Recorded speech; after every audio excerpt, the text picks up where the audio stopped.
Across boundaries, we believe in bringing the world together through entertainment. Z Entertainment. Vasudhaiva Kutumbakam. The world is my family.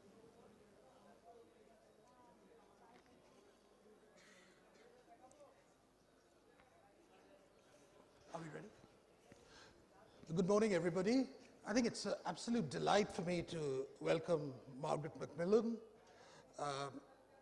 She has acquired a formidable reputation as a historian of what is called interwar diplomacy and politics, and her books have been sort of resounding bestsellers and have been discussed.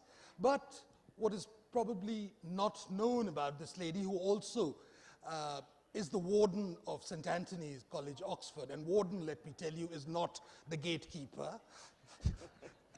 That's an elevated position of the porter, which I don't think anyone can take away. No.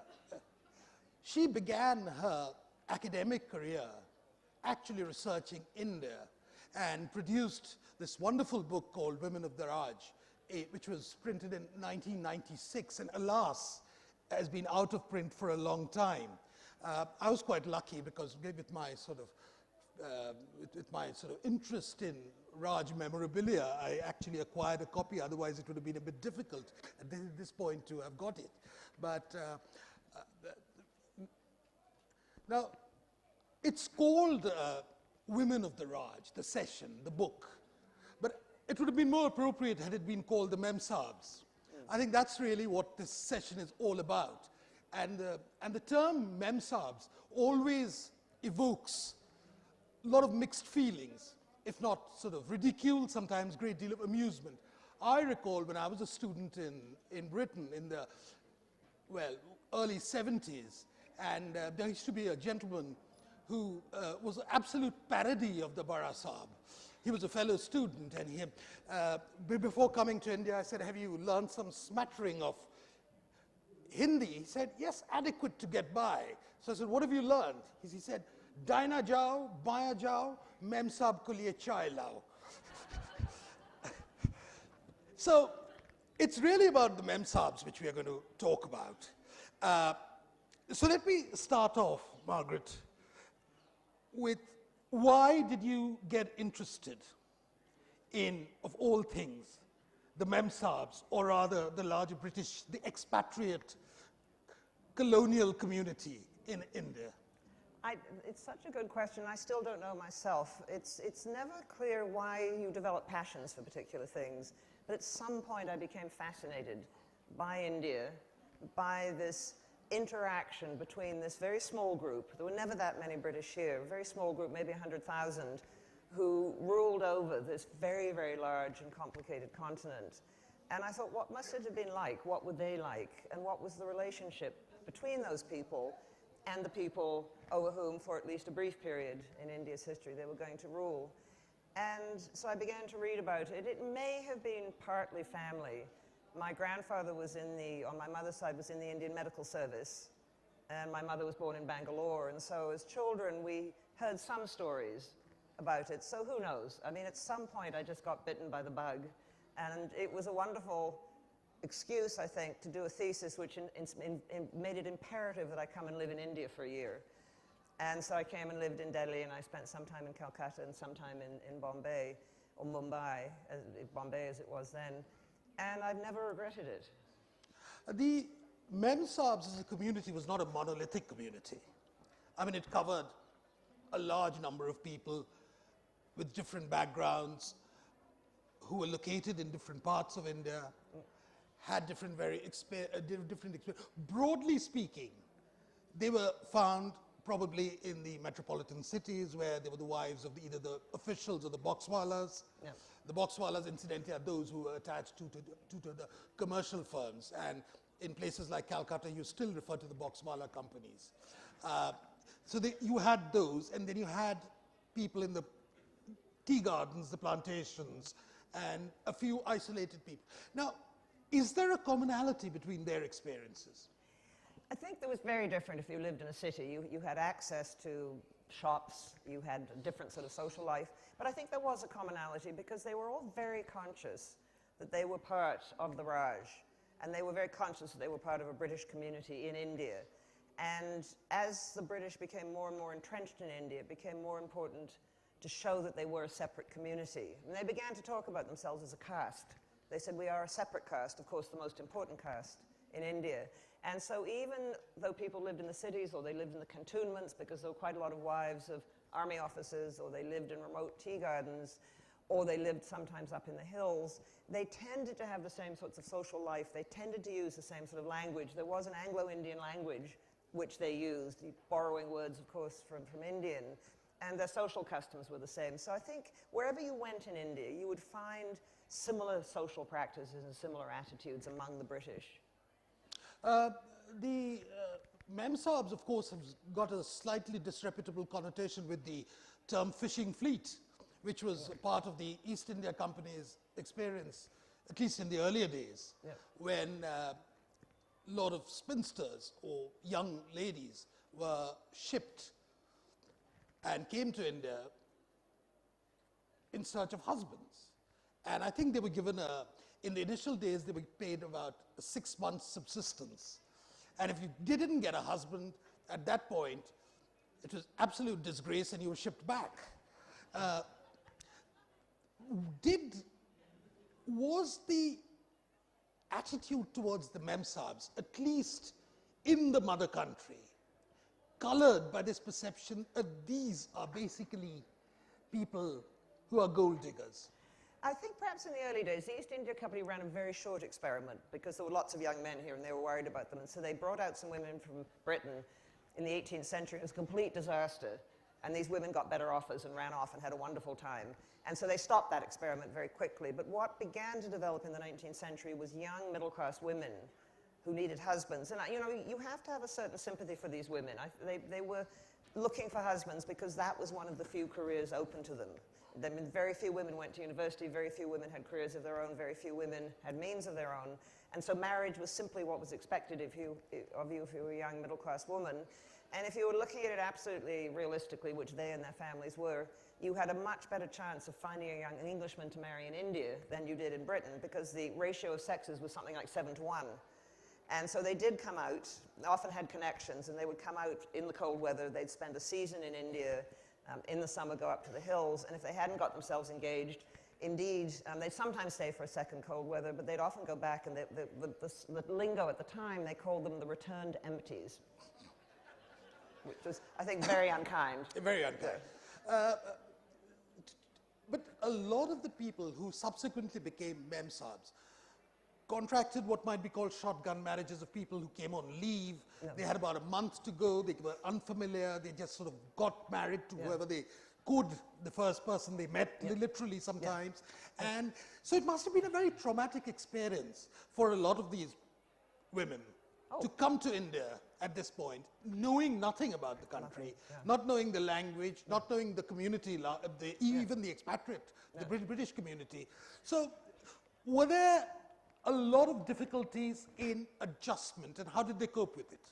I think there were a lot of difficulties. I mean, yes, often military men, British military men, would go on leave back to England, and they'd have 6 weeks at the most, and they would be, at a certain age, they want to get married, and they were ruthless about it. They'd chat up a young woman. If it didn't work, they'd be on to the next one. It was speed dating in the Victorian age.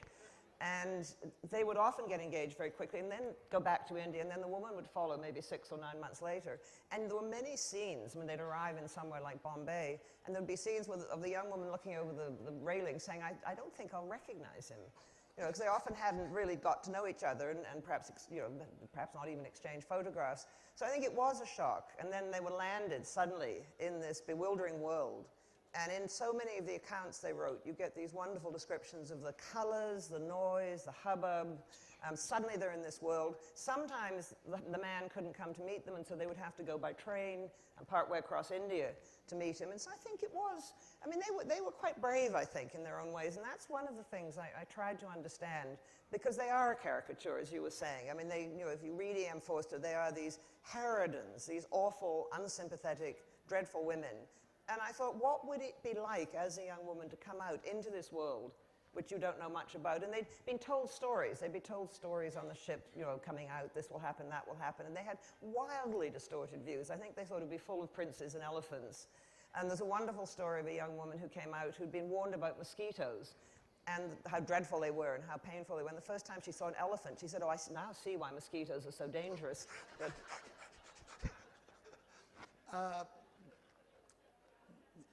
one of the, I think recognition was probably the least of their problems, you know, able to recognize their husband when they got off the ship in Bombay or wherever they did.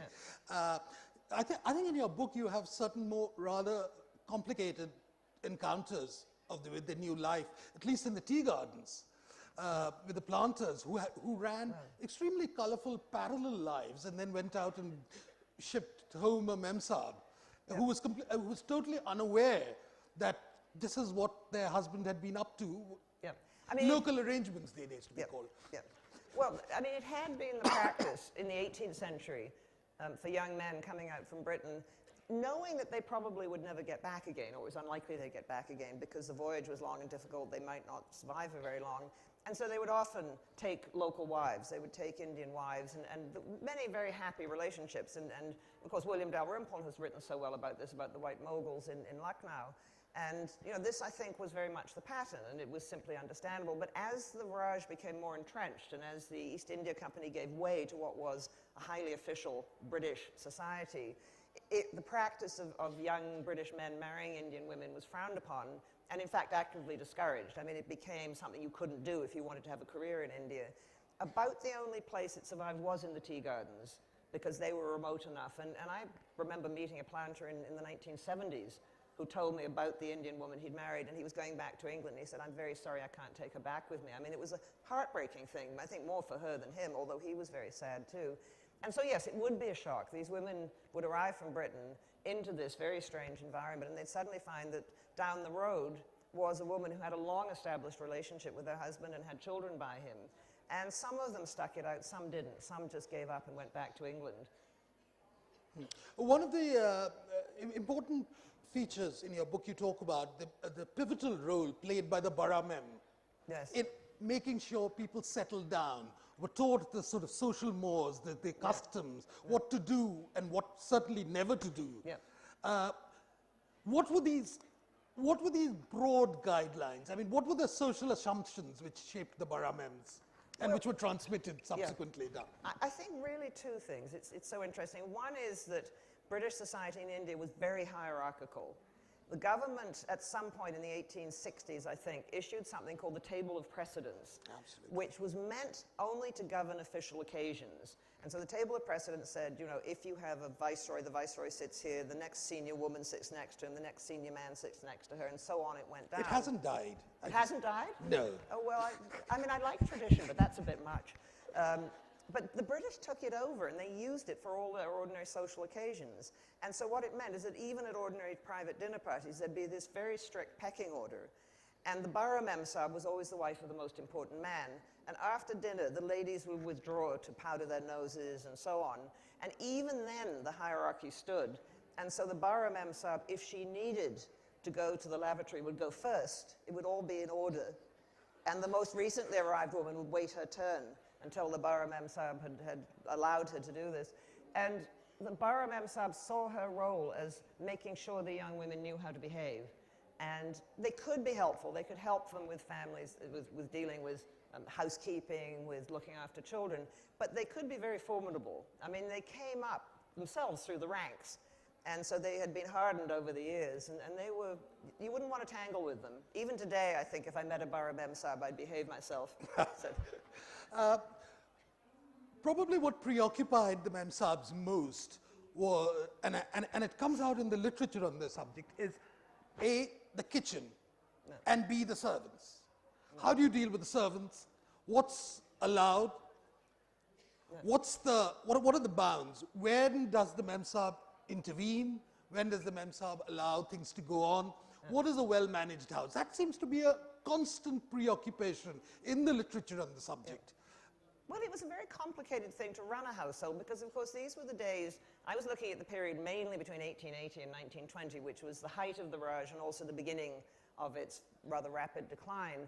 But in that period, of course, there weren't modern conveniences, except in the big cities. I mean, there weren't dishwashers, there weren't washing machines, there weren't refrigerators, there weren't ways of keeping food for very long times. And so you needed servants for all sorts of things, and they were cheap. And what Memsahibs also found out was that you couldn't ask, say, a cook to sweep the floor. I mean, there were things that servants would do and not do. And so they needed quite a variety of servants. And managing even an ordinary household might have 5 or 6 servants. And managing that and being able to speak to the servants became a very important part of what they did. And the Memsahibs would get used to, I mean, they always had great bunches of keys, and there would be these morning inspections where they would inspect the store cupboard. I actually saw a bit of this because when I was in Delhi, I lived with a very nice Sikh family, and Mrs. Singh, who was my landlady, or I was a paying guest there, every morning would have a session with her cook, and it would last for about an hour, and I could hear them sort of arguing. I mean, it was a very equal relationship in a way, but she watched everything like a hawk. And this is what Memsahibs were expected to do. And there were all sorts of guidebooks for housekeeping in India, cookbooks with incredible recipes. And of course, what they tried to do was cook English food. And so they would talk about how you can get, you know, a piece of meat and turn it into something tasteless, like most English roasts, or how you can boil vegetables so that they don't taste of anything, or how you can make plum pudding, or how you can make this and that. I mean, there was very little concession to Indian cooking. In most Anglo-Indian households, and they called themselves Anglo-Indian in those days, meaning European households, they would try and cook the sort of food they dreamt of eating at home. Occasionally they'd do something like kedgeree, which they thought was Indian, which wasn't, of course. Or there was a version they did of curry, which was unlike any curry I've ever tasted. I once had some in a club, and it was sort of very strange with bananas and coconut and... Sometimes jam. Yeah, sometimes jam. Very odd sort of food. So that was important, and it wasn't always easy. I mean, remote parts of the country, it was very difficult to get help. And you'd have to, I mean, there was one poor woman up in near Peshawar, because it was all still part of British India, who found out that her cook was running a brothel out of the kitchen. And this rather took her aback. So I will spare you the details because they're rather graphic, but... Of course, a certain Anglo-Indian cuisine did emerge, courtesy some of the more enterprising mud cooks. Yeah. And by the end of their stay in India, a lot of the Memsahibs actually were quite devoted to that sort of cuisine, which was very different, which had a sort of seeming resemblance to the more bland stuff which they'd got at home, but had its own unique Indian characteristic. Yes. So there was an evolution of that. Yeah, it's like the language. You know, over time, as the British were in India, they picked up many Indian words. I mean, things like veranda, pajama, tiffin. I mean, there's that wonderful Hobson-Jobson, the Dictionary of Anglo-Indian Words. And so they did have their own language, and I think you're right. I mean, their food did begin to be affected by Indian food. They used Indian spices much more. Of course, they had to use Indian ingredients, Indian vegetables. And when they went back to Britain, they found the food there very boring. In fact, their tastes had changed. I mean, this is what often happens. You live in another society for a great many years, and you think you're staying very much like you were when you came, and of course you're not. You're changing. And bit by bit, they would change. And they found the food insipid when they finally went back to England. And you do still get it. There used to be a club in London called the East India Club, which on the table always had a bottle of chutney and salt and pepper. And, you know, and the food was recognizably Anglo-Indian. Well, yes, even the Oriental Club till the 1990s used to have a curry which was uniquely Indian and did have a faint resemblance to the railway curries of yore, which some of you may remember. I remember those, yeah. Yes, and that had certainly a tang of its own. Yes. Would you like to give us a sample of something in particular from the book which sort of you feel would be of interest? Well, I'm trying to find something about the social life. Sorry, it's a while since I've done this book. Let me just read something about it, because it was an insular society. And my view in the book was to try and understand these people. I saw myself as an historian, not sitting there as a judge and saying they were good or bad. I tried to understand what it was they encountered, how they adapted to it, and what it was they became, and how they became what they became.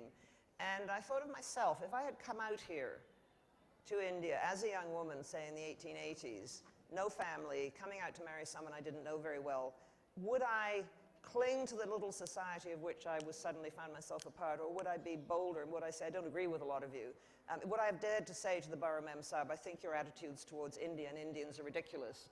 And so I began to develop, I think not sympathy so much, but just trying to understand what it was that they had to encounter. And they encountered a very insular society, a society which, as time went on, particularly in the 19th century, became more and more aware of itself as the ruling group in India. The Mem Sahibs, I'm sorry, this is a long introduction to this, but I always feel the Mem Sahibs have had a bad press. They are seen as an impossible crew. They're seen as the people who created the gulf between the races in India. And there's always been this picture of, it was all well until the English women came out and then they ruined everything. And I don't think that's true. I think the British in India were changing as a community. They were becoming the ruling community, and that meant they were behaving in different ways. And the men who were coming out were now the products of Victorian England, and that's a very different sort of world than the world of the 18th century. And they didn't want wives who absorbed themselves or got absorbed into Indian society. They wanted women who kept themselves separate. So I'll just read you a very brief passage. After the shock of India, the insular little society of their compatriots was a welcome refuge to the women. It took them a while to realize that learning the ropes was not always as easy as it seemed. That jolly open surface hid reefs of convention. If the newcomers were not careful, they could come to grief. Sometimes the community tolerated those who flouted its unwritten rules. More often, it did not. British society in India even had its own vocabulary, with words borrowed over the years from the Indian languages, or with English words which were used in a quite different sense from the way they were at home. And home, I just, in parentheses, was always spelt with capital H. The mofussil was anywhere in India outside the cities, and station meant any spot where Europeans lived. When they got up in the morning, they had chota hazri. In the middle of the day, they ate tiffin. In the evening, they might go to the club and have a peg, but only a little one, a chota peg, because Sahibs and Mem Sahibs were not supposed to drink too much. It was a world in which there were few Indians. In the great majority of their memoirs and novels, the British draw an India dotted with their bungalows and clubs, echoing to the sound of their bustle and their gossip. By the mid-19th century, India had dwindled in their consciousness into a mere backdrop to real life. Indians appear silently as servants or as picturesque decoration. The Pioneer, a newspaper printed in Allahabad, which was widely read by the British, once inadvertently supplied the perfect image. Its Calcutta correspondent was describing the Christmas races of 1881. Most of the elite were present. Outside the enclosure, the native and Eurasian public were to be seen in their thousands. So I think it's an image of a very insular community, very conscious of its own position. But what it did do, of course, was deprive those members of it of an opportunity to reach out into a very different world. Some did, but most preferred not to. Well, talking of deprivation, probably the greatest, the biggest emotional wrench, as far as the Mem Sahibs were concerned, were having to be separated from their children. Yes. That was doing their duty to empire. It was a terrible choice they faced because there were all these, we now know, mad theories in the 19th century about climate and environment. And it was believed that the Indian climate was bad to people from northern countries like England, and that if British stayed in India too long, they would begin to degenerate. And having children in India was always seen by the British as something that was a risk, that the children might be born sickly, they might never grow up properly, the heat of India, and even the moral atmosphere of India might do something to them. I mean, there's a lot in the guidebooks for Mem Sahibs which says things like, you have to be careful of your children, you have to be careful around the servants because Indians will talk freely of things which children shouldn't know about. And so there was this sense that India was a physical and moral hazard. And so how did you save your children from this? Well, you looked after them while they were infants, you kept them in India, you took them up to the hills if you could afford to do it because it was cooler up there. And then when they reached 7 or 8, you sent them back to England to school.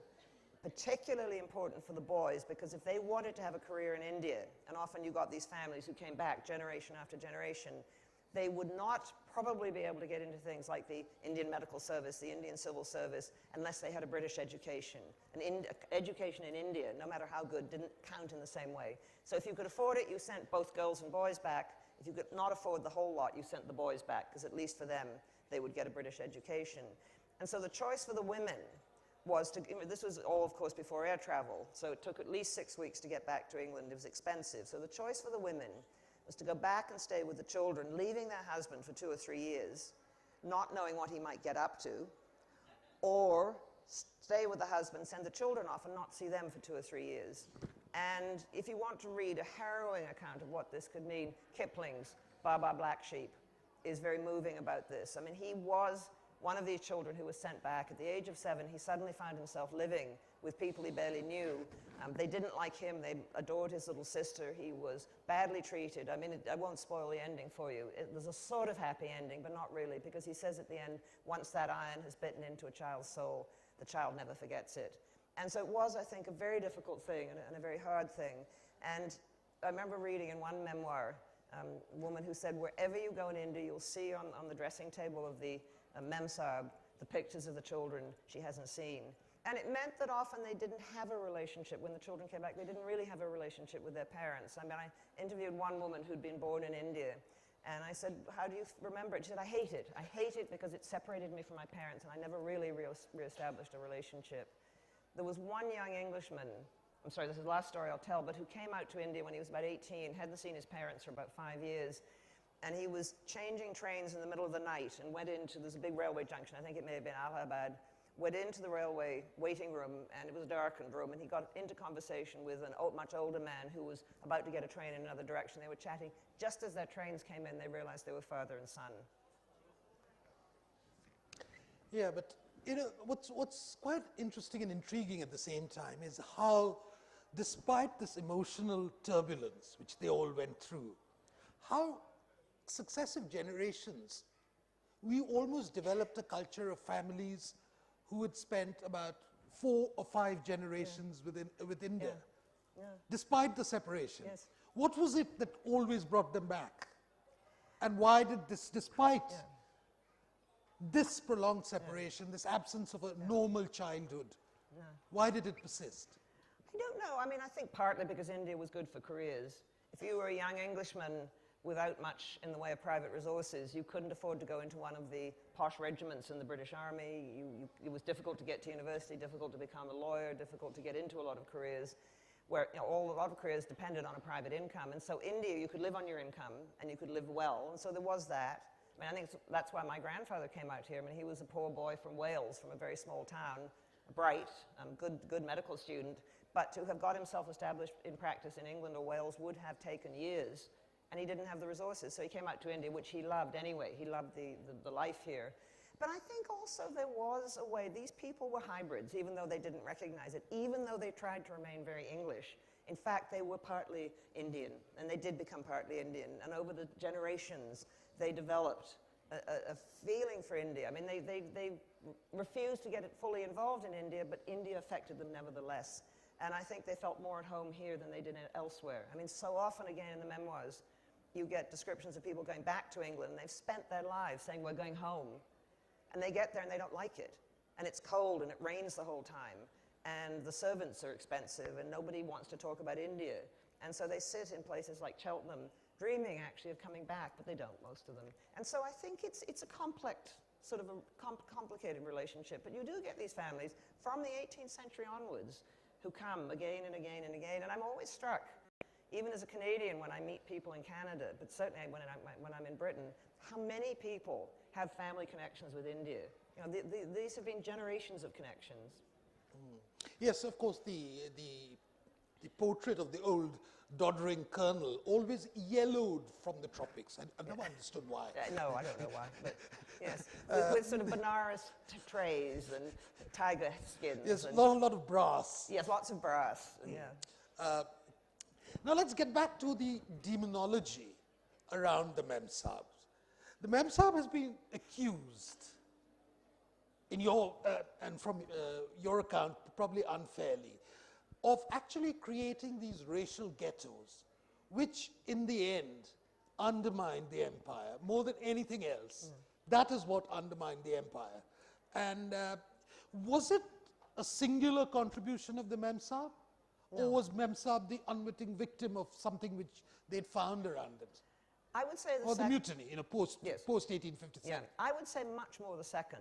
I think the Memsahibs were expected to uphold the British race, and they were often told so. You must behave like this because you will lower the prestige of the British race. And the British themselves, I mean, the fact that even towards the end, I mean, the East India Company disappeared in 1858, but even by then it was more a government than a company. Toward the end, the East India Company was preventing its officers from marrying Indian women. Officers in the Indian Army couldn't marry Indian women any longer. They had to marry British women. And so I think the tenor of the Raj itself was changing, and the men were different.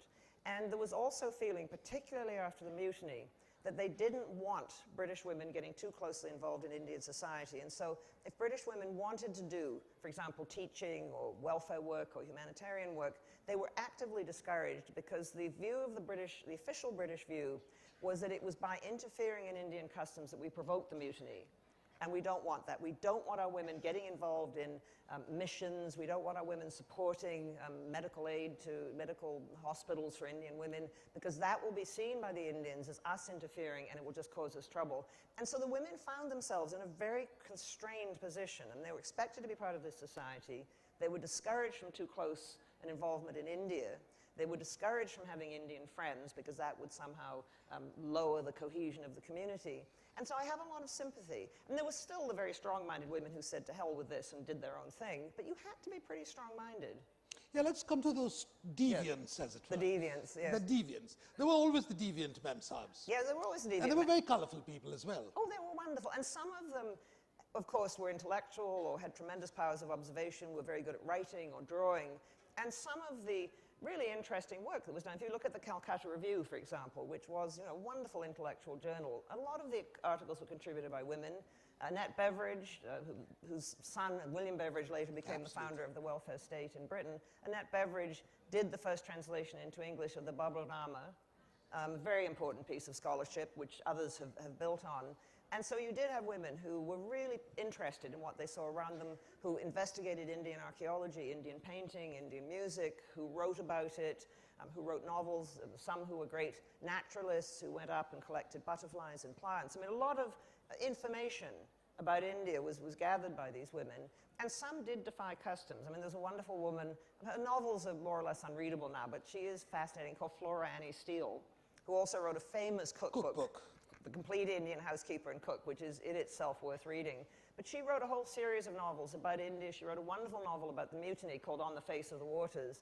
And she was married to a district commissioner somewhere in the Punjab. And I think she basically ran him and ran the office. And his successor actually found documents signed by her, orders signed by her, saying this must be done. And when they had meetings of the local municipality, she would feed them, and she'd sit in on the meetings. And someone at one point said, to the district commissioner, can you please control your wife? She seems to be running everything here. And he said, you try it. He said, I'll give it to you for a week and see if you can do it. Yeah, and then there were the ones who got attached to the nationalist movement. Yeah, fascinating. I mean, Madeline Slade, who was the daughter of a British admiral who became Miraben, who was one of Gandhi's closest co-workers and worked for him. Annie Besant, of course. A formidable force who was actually president of Congress during the First World War and helped very much in the nationalist movement. There were British women who went off and married Indian men and lived perfectly happily ever afterwards. There was a British woman who was spotted in a cave. She'd become a yogi. So there were the women who simply defied convention. And then there were the women who came out here to work, who didn't come out to get married. And the women who came out as governesses. I think it was the Maharaja of Bikaner was educated by an English governess, and he said, my brothers and sisters and I were much closer to her than we were to our parents because we saw her every day.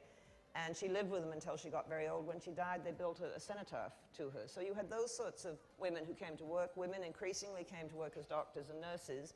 And then there were missionary women who came out to work. And so there were always alternatives. And there were always other sorts of women, but the missionaries were always regarded with slight suspicion by the Slightly government. dodgy. Slightly dodgy.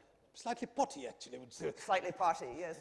The final question before I throw it open to the audience is, looking back at the entire legacy of the Memsahibs, now that it's sort of 70 years after Empire, or almost 70 years, how would you assess them? Would you be charitable, or would you still look upon them as a caricature, considering that the legacy of the Memsahib has persisted in India well after independence? The color has changed, but the institution of the Memsahib still remains firmly intact. Yes.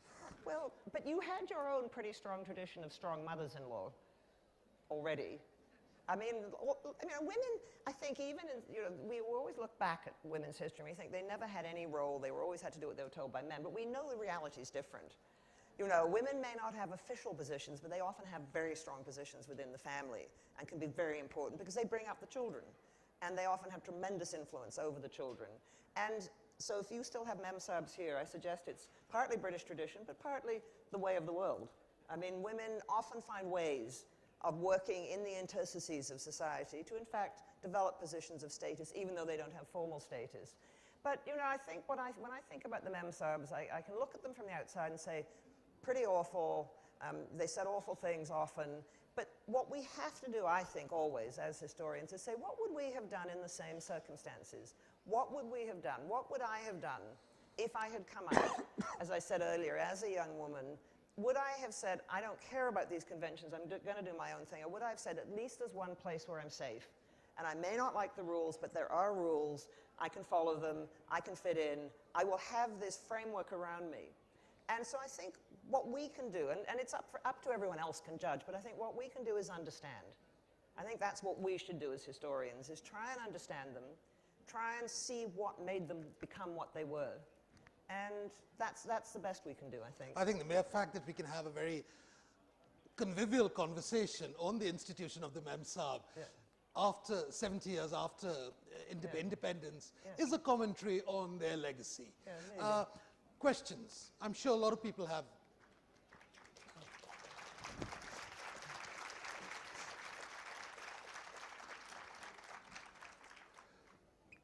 Okay, the lady in the sunglasses.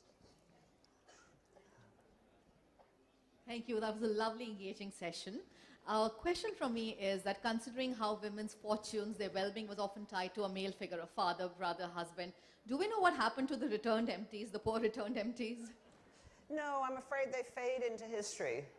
And what happened, I suppose they may have eked out a living as a governess. There were not that many paid occupations for women. And if you were a middle-class woman, you wanted to have a certain status. So I suspect they became companions to older women. They became governesses. They might have found someone to marry in England. It was a pretty desperate thing. I mean, you had to get married, or you were expected to get married because the alternatives weren't great. So it's a horrible expression, isn't it? I mean, really disgraceful. But that's what they called them. The lady there. Hi, fabulous talk. My question is, was there any role of these Memsahibs in the India's freedom movement? Like, did they influence their husband or anything?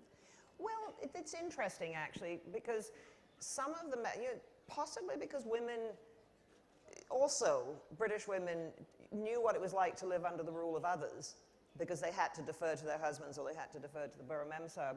And some of the women were actually quite sympathetic and said things like, I don't see why they shouldn't have more self-government.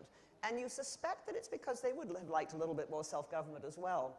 So it was complicated, but certainly as time went on, by the 1920s and 1930s, it was becoming clear that the British Raj was changing and was likely to disappear at some point.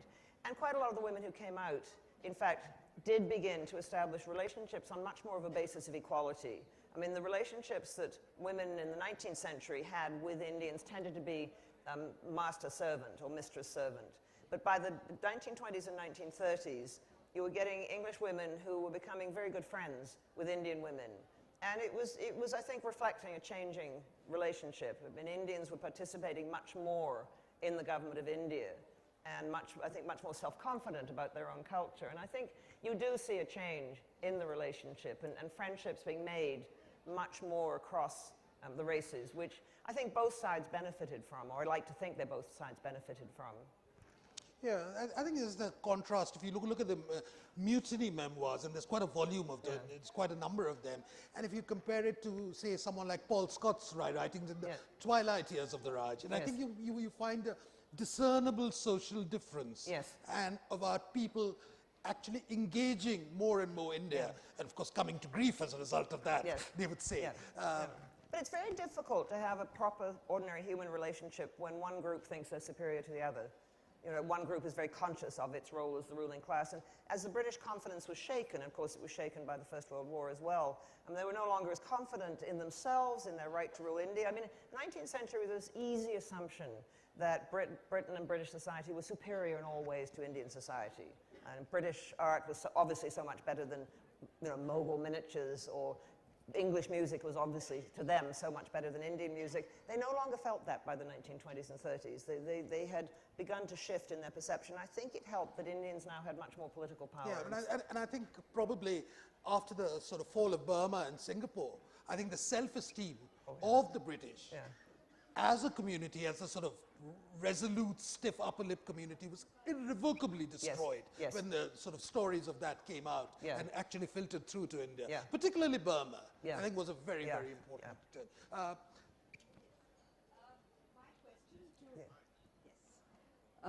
I was interested, this was a very engaging session, and thank you very much for that. Very, very interesting. But I would like your take on how did the women who returned just in the pre-independence era, who went back after a life of considerable luxury and comfort, who went back to England, how did they cope with the change from India back to the homeland? Yes, not always well.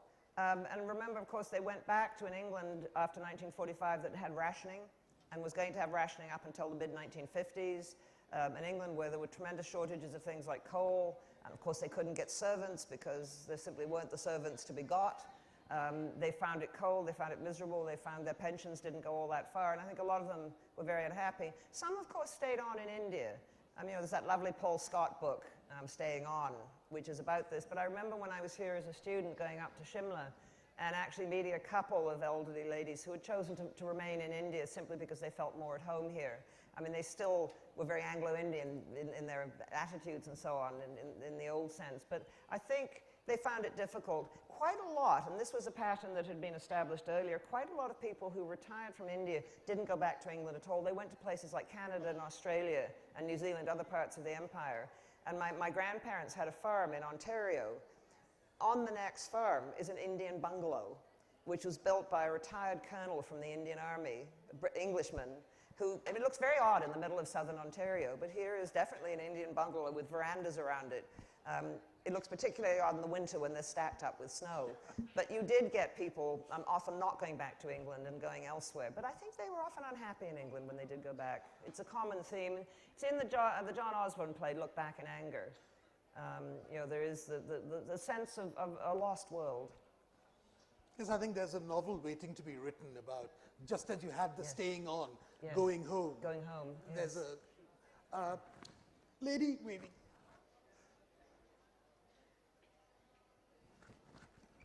Hello. So you mentioned how the women were discouraged to not have a relationship with Indian people. So wasn't there any feminist moment, you know, when the women in England fighting to get their rights, or if there was any, how did, you know, it come across? Yeah, to no. And interesting, how was the suffragette movement, for instance, treated by the Anglo Indian community? I think with incomprehension. I mean, it was always said, and I think with some truth, that ideas took a generation to travel out from England to India.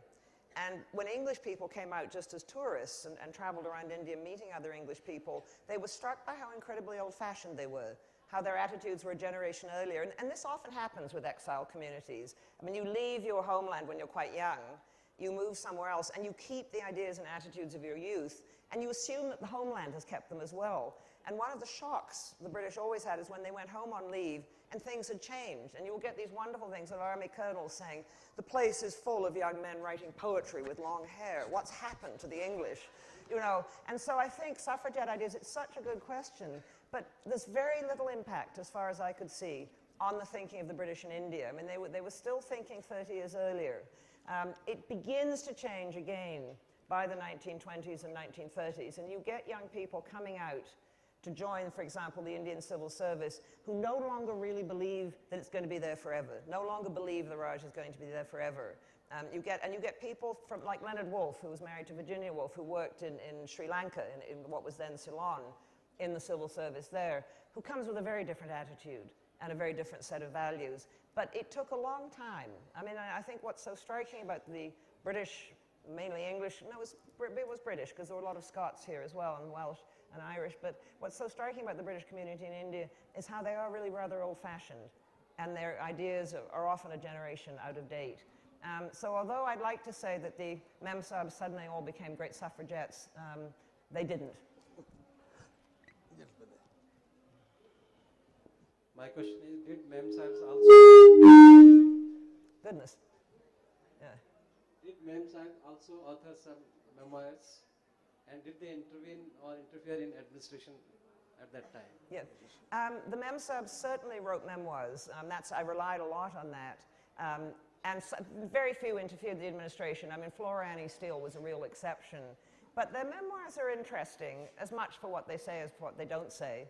They also wrote novels. I mean, writing was one of the things a woman could do, because often the British were moving around India a lot. I mean, the government would post them all over the place. So they were always packing up and moving. And writing was very portable. And so they wrote novels. I mean, Flora Annie Steele wrote novels, Maud Diver wrote novels, Alice Perrin wrote novels. I mean, I've probably read more of these novels than any living human being, and it's probably left a terrible scar on me. But I did read them, and it gave a sense of their lives. But it's very much, except for Flora Annie Steele, who wrote about the mutiny and wrote about Indians. I'm sorry, I call it the mutiny because that's what she called it, but wrote about 1857 from the perspective of Indians. Most of them only wrote about the British in India. They wrote about that very, very small world. You know, as a matter of fact, many of these novels are now actually accessible online thanks to the Gutenberg project. Yes, I think yes, they and are. you can actually download them on your Kindle and read them. Yeah. The lady there. I was just wondering, did the British women who came to India, do you think they had more freedom? Gosh, I think those are the Memsahibs in the ether doing something. But do you think they had more freedom and independence living in India than they did in Britain at the time? Like, where would they kind of have more control over their lives? Interesting. I mean, I suppose in a way they did, because they were often in charge of the household. And often their husbands would leave them to, the husbands would go off to a new posting, and so the women would have to organize everything. So it is possible. I mean, what they had to do in the way of organization was much more than they would have had to do in Britain. I met, I think, one of the last Memsahibs when I was here as a student in 1970, and I was invited to go up and stay on a tea garden in Assam. And it was the last British couple to be running it. And they were going to be replaced by the company with people hired locally. And she was not a Memsahib in her sort of attitude. She was not a terrifying person. But I watched what she did, and she basically ran an enterprise. I mean, she raised her own animals, she oversaw their slaughter, she made them into different sausages and whatever. She grew her own vegetables, she ran a clinic for the workers on the tea garden. I mean, very little could be imported because it was expensive and also would get broken on the way up. And so she really was running a small business. And it gave me quite a sense of what a Memsahib had to do, especially if they lived outside the big cities, where they would have to, and they'd have to be very careful what they ordered. I mean, if they ordered, it was expensive, and they had to make sure they didn't order too much or too little. It was really quite, I think a lot of them had very good managerial skills. A lot didn't. I mean, a lot of the women were desperately unhappy. And one of the problems they had with women here was women drinking too much. It was sort of, everybody knew it. I mean, my grandfather said to my grandmother, you must be very careful not to drink too much, because I've seen too many women who have become hopeless alcoholics here, because some of them were so unhappy and so miserable and so lonely. And there was always drink around. And I think it was a real hazard. But you know, a lot of them, I mean, what I admired, and I think having lived here, it made a difference, and having met this woman on the tea garden and just stayed with them for about a week, I admired the way they just got on with it. And they dealt with this world. And again, we don't have to approve of them, but I do think they, you know, a lot of them just simply got on with it. And of course, a lot of them are just people like us. You know, they found themselves in this world and they made the best of it or they made the worst of it. And it's the ones who simply made the best of it and got on I admired.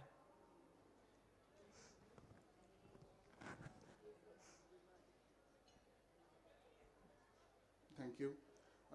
I learned Portuguese in Goa, and they used to tell me something very often. Your masters were different from our masters.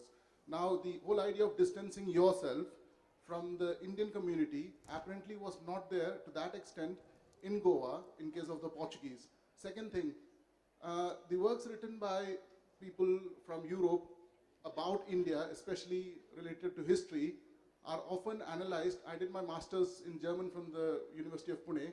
They are analyzed using the techniques which are prescribed by Homi Bhabha, Gayatri Chakrabarti, and often they end up being condemned, as was the case at the university. So how do you think that such a work would be treated by this class of academia? What, my work? Yeah. I hate to think.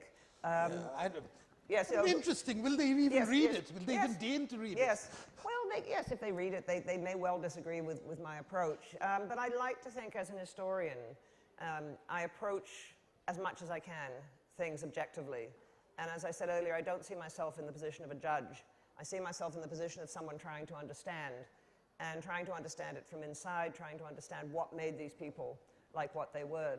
And I think, you know, I think Edward Said wrote this whole thing about Orientalism, which I think is in his own work, I think is very sophisticated, but it's become, I certainly wouldn't accuse Homi Bhabha of not being sophisticated because he's enormously, but in the hands of some people, it's become a rather blunt instrument that anything written by any European about any other part of the world must, by that very fact, be part of a colonial project or an imperial project.